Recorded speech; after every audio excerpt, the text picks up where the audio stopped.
प्रभु तेरी वाणी जीवन की रोटी, नैनों की ज्योति अंधेरा मिटाती।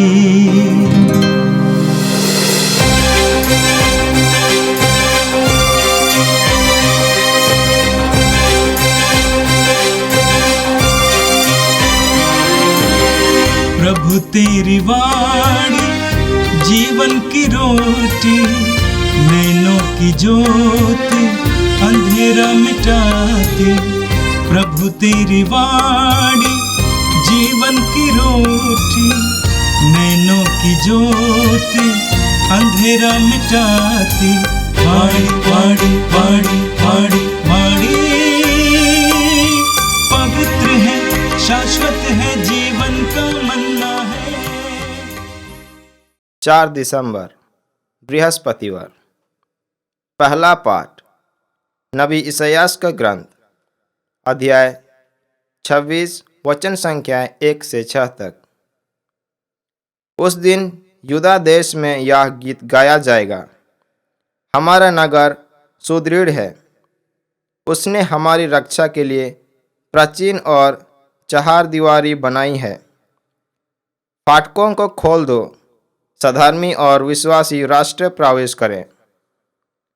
तू सुदृढ़ता पूर्वक शांति बनाए रखता है, क्योंकि इस राष्ट्र को तुझ पर भरोसा है। प्रभु पर सदा ही भरोसा रखो, क्योंकि वही चिरस्थायी चट्टान है। वह ऊंचाई पर निवास करने वालों को नीचा दिखाता है, वह उनका दुर्गम गढ़ तोड़कर गिराता और धूल में मिला देता है। आप तो दीनहीन और दरिद्र उसे पैरों तले रौंदते हैं। यह प्रभु की वाणी है। संत मत्ती के अनुसार पवित्र सुसमाचार, अध्याय 7 वचन संख्याएं 21 और 24 से लेकर 27 तक।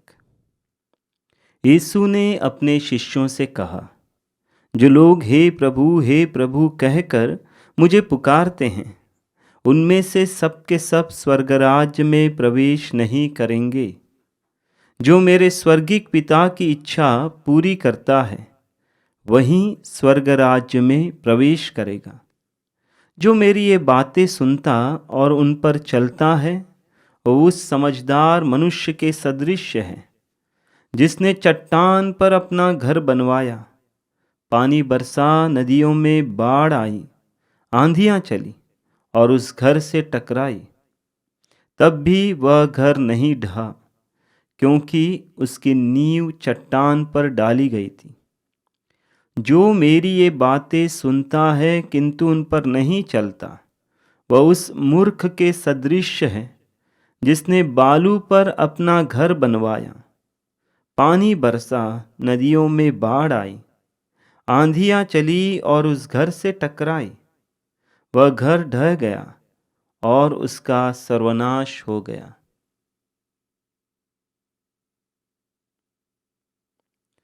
प्रभु का सुसमाचार। हे क्रिस्त, तेरी स्तुति हो। क्रिस्त में प्यारे विश्वासी भाइयों और बहनों, आज का पहला पाठ जो नबी इसायास के ग्रंथ से अध्याय 26 वचन संख्या 1 से लेकर 6 से लिया गया है।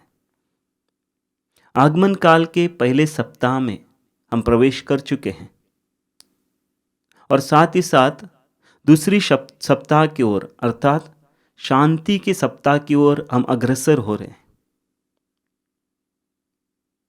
हम सभी आशा के तीर्थयात्री हैं। एक ऐसी यात्रा में हम प्रवेश किए हैं जहां पर प्रभु के आने के लिए हम सभी कोई लालायित हैं। उसकी राह देखते हुए, उसके बाट जोते हुए हम इस आगमन काल में अपने आप को तैयार कर रहे हैं।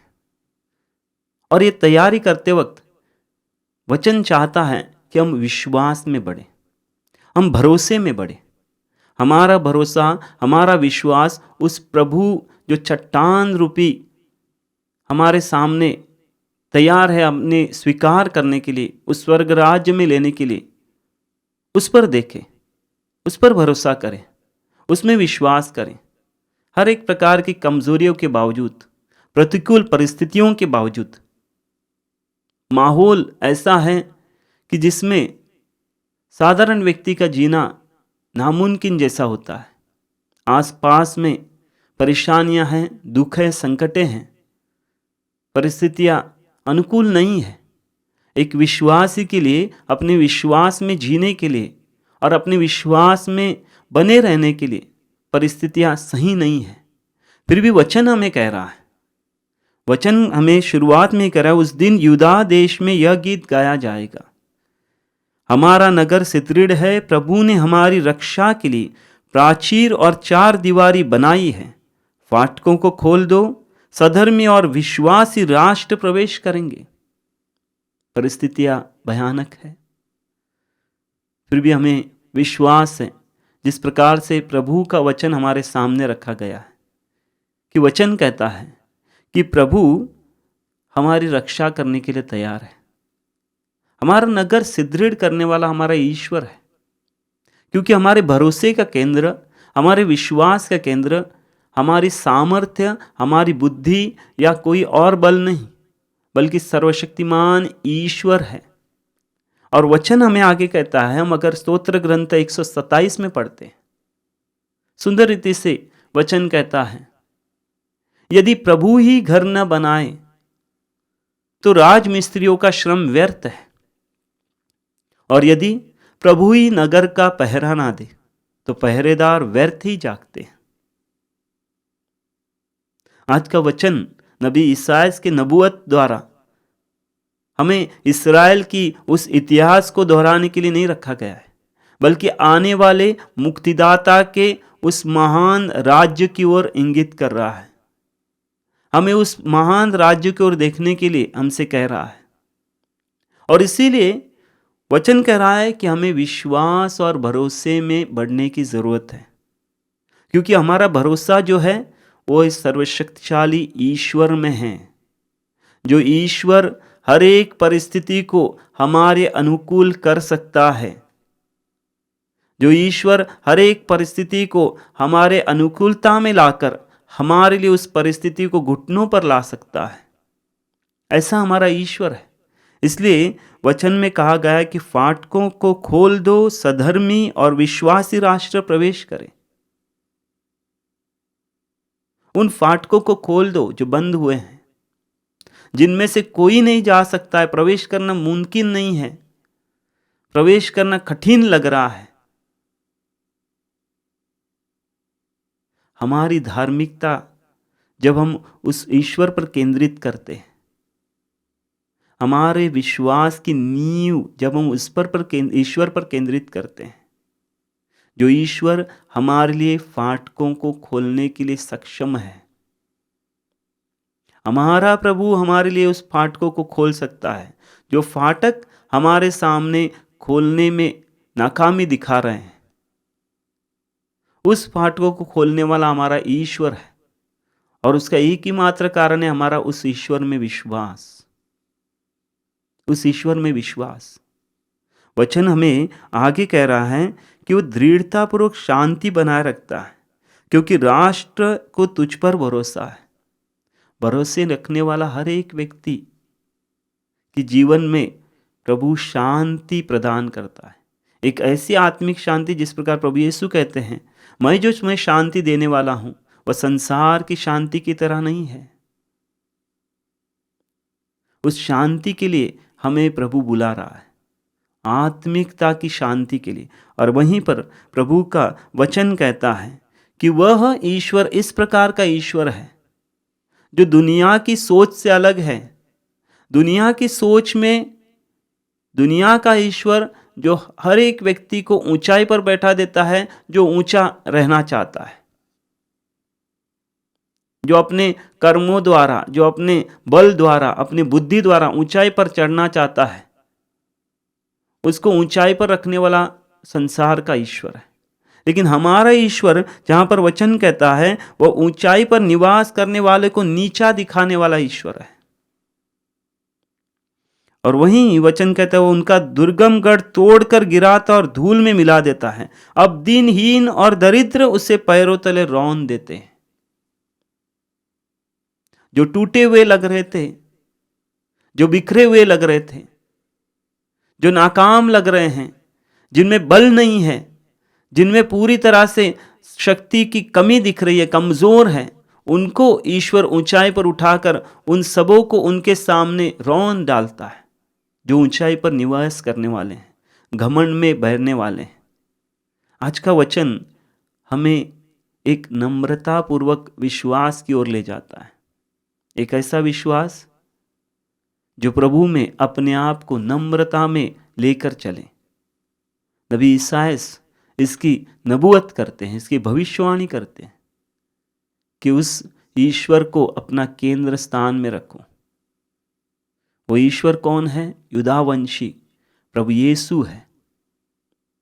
जिस प्रकार प्रकाशना ग्रंथ अध्याय 5 उसकी वचन संख्या 5 में कहता है, मत रो, देखो युदावंशी सिंह दाऊद की संतति ने विजय पाई है। उस महान ईश्वर ने विजय पाई है। इसलिए हर एक व्यक्ति जो उस पर विश्वास कर रहा है, उसको डरने और रोने की जरूरत नहीं है। एक आगमन काल, इस तैयारी का काल है जो हमें उस ईश्वर की महानता की ओर बढ़ाता है। आज का सुसमाचार मत्ती रचित सुसमाचार से लिया गया है, अध्याय 7 वचन संख्याएं 21 से लेकर 24 और 27। वचन में प्रभु यीशु अपने शिष्यों को बुलाकर कहते हैं, जो लोग मुझे प्रभु प्रभु कहकर पुकारते हैं, उनमें से सब के सब स्वर्गराज्य में प्रवेश नहीं करेंगे, बल्कि आगे वचन कहता है, जो मेरे स्वर्गिक पिता की इच्छा पूरी करता है वहीं स्वर्गराज्य में प्रवेश करेगा। प्यारे विश्वासी भाई और बहनों, वचन कह रहा है कि जो लोग प्रभु प्रभु कहकर मुझे पुकारते हैं, उनमें से सब के सब, यहां पर प्रभु ने ये नहीं कहा है कि प्रभु प्रभु कहने वाले कोई भी प्रवेश नहीं करेंगे, बल्कि उनमें से सब के सब प्रवेश नहीं करेंगे। हम कई बार बाजारों में जाते हैं और बाजारों में आवाज आती है पुकारने वालों की, भाई बहन माता जी, क्रय विक्रय करने वाले बुलाते रहते हैं। उस भाई बहन या माता जी के शब्दों में हमें कोई अपनापन नहीं दिखता है। हमें पता है कि एक बिक्री करने वाला अपनी बिक्री अच्छी हो इसलिए अच्छे से अच्छे शब्द वो इस्तेमाल कर सकता है, बहुत सुंदर शब्द इस्तेमाल करता है, बहुत अच्छा आदर और सम्मान हमें देता है ताकि उसकी बिक्री अच्छी हो। प्रभु इसी बात को हमारे सामने रख रहे हैं कि प्रभु प्रभु कहकर पुकारने से कोई भी स्वर्गराज्य में प्रवेश करने वाला नहीं है, बल्कि इस वचन को अपने कार्य के साथ जोड़ने की जरूरत है। उसकी कथनी और करनी में एक फर्क दिखने की जरूरत नहीं है। उसकी कथनी और करनी में एक प्रकार से सही मोल माप दिखने की जरूरत है। अगर कथनी और करनी में फर्क है तो प्रभु की दृष्टि में, इसलिए वचन हमें कह रहा है कि उनमें से सबके सब स्वर्गराज में प्रवेश नहीं करेंगे। कई बार लोग प्रभु के नाम को निजी स्वार्थ के लिए उसका उपयोग करते हैं। कई बार लोग प्रभु के पास इसलिए आते हैं क्योंकि कुछ मांगे उनकी होती हैं, कुछ परेशानी होती है, तब तक के लिए उनको प्रभु की जरूरत होती है। कई बार हमारे जीवन में एक हम दायरा बना देते हैं कि इस बात में हमारा प्रभु हो, और जब हम उस जगह से निकले वहां पर प्रभु ना हो। हम हमारे जीवन में कुछ जगह बना देते हैं जहां पर प्रभु को हम स्थान देते हैं और दूसरी जगह में प्रभु का स्थान हम निकाल देते हैं। हम अपने जीवन को कई बार बाजार बना देते हैं। वचन हमें कहता है, मत्ती के सुसमाचार अध्याय 21 वचन संख्या 13 में पढ़ते हैं, जहां पर प्रभु कहता है कि मेरे पिता को बाजार बनाना बंद कर दो। प्रभु वहां पर हम वचन में पढ़ते हैं कि प्रभु उन सबों को खदेड़ देते हैं, और उसका कारण था उन्होंने उन प्रभु के घर को, ईश्वर के घर को बाजार का रूप दिया था। तो प्रभु को प्रभु प्रभु कहने वाले मात्र स्वर्गराज में प्रवेश करने वाले नहीं हैं। इसलिए आगे वचन प्रभु कहते हैं वचन में कि जो मेरे स्वर्गिक पिता की इच्छा को पूरी करता है वही मात्र प्रवेश करने वाला है। और स्वर्गिक पिता की इच्छा क्या है? यूहन्ना का सुसमाचार अध्याय 6 वचन संख्या 40 में हम पढ़ते हैं, मेरे पिता की इच्छा यह है कि जो पुत्र को पहचान कर उसमें विश्वास करता है उसे अनंत जीवन प्राप्त होता है। जो पुत्र को पहचान कर उसमें विश्वास करता है, और विश्वास करना मतलब प्रभु का अनुकरण करना, प्रभु को धारण करना, प्रभु को अपने जीवन का स्वामी बनाना, प्रभु को अपने जीवन का मालिक बनाना, अपने परिवार का स्वामित्व प्रभु के हाथ में देना, अपना संपूर्ण अधिकार प्रभु के हाथ में देना।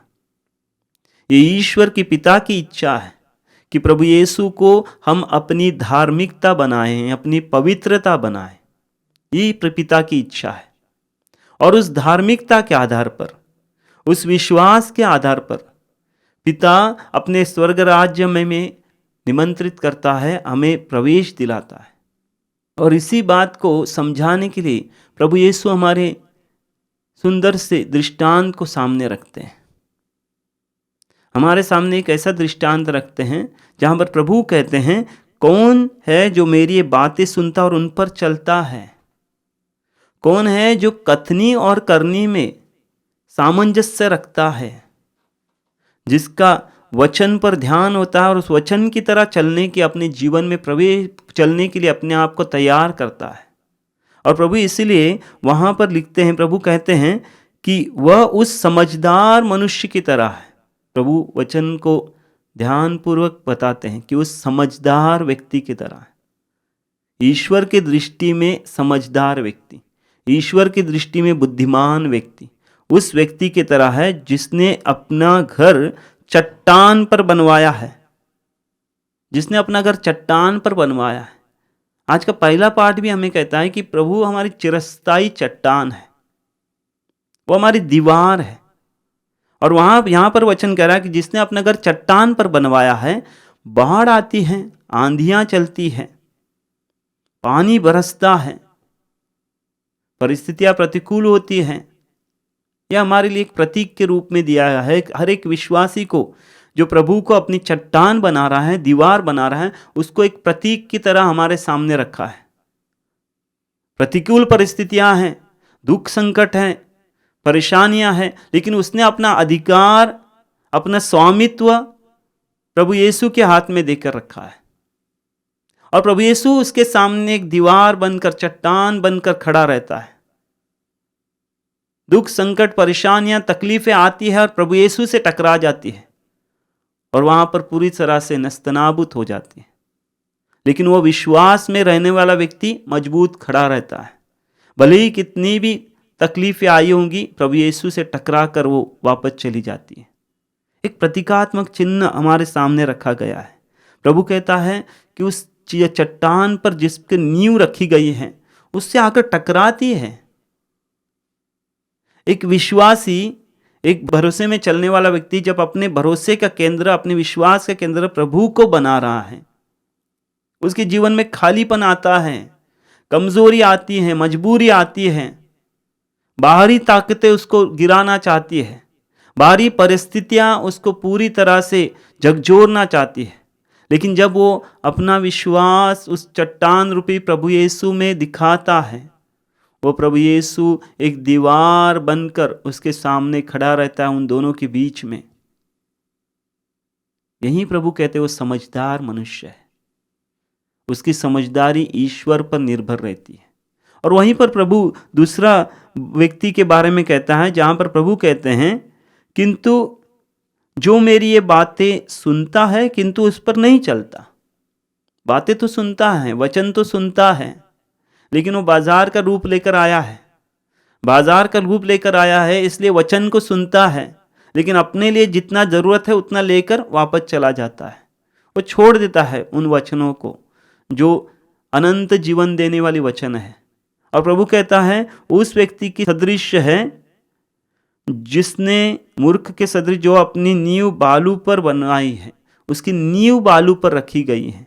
वो मूर्ख व्यक्ति है, भले ही सांसारिकता की दृष्टि में, संसार की दृष्टि में वो शक्तिशाली व्यक्ति हो सकता है, बुद्धिमान व्यक्ति हो सकता है, लेकिन प्रभु की दृष्टि में मूर्ख व्यक्ति बन रहा है, क्योंकि उसने अपनी नींव अपने बल पर बनाई है, अपनी ताकत पर बनाई, अपने पैसों पर बनाई है, अपने आसपास के लोगों का पास जितना अपनी ताकत दिखा सकता उन लोगों पर बनाई है, अपने ईश्वर पर नहीं, उस महान शक्तिशाली दीवार पर नहीं, उस चट्टान पर नहीं। और वचन कहता है पानी बरसा, नदियों में बाढ़ आई, आंधियां चली और उस घर से टकराई। दोनों घर से टकराई, दोनों घर में परिस्थितियां भयानक रूप से आई है, परेशानियां आई है, दुख संकटें आई है, विश्वास को तोड़ने वाली बातें आई है, विश्वास से मुंह फेरने वाली, विमुख करने वाली बातें आई हैं।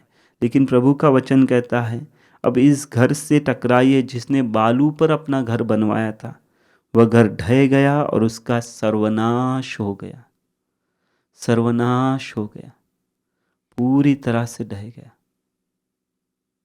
जब हम ईश्वर से ज़्यादा अन्य चीज़ों को ध्यान में लाते हैं, ईश्वर की बातों को मात्र अपने स्वार्थ के लिए इस्तेमाल करते हैं,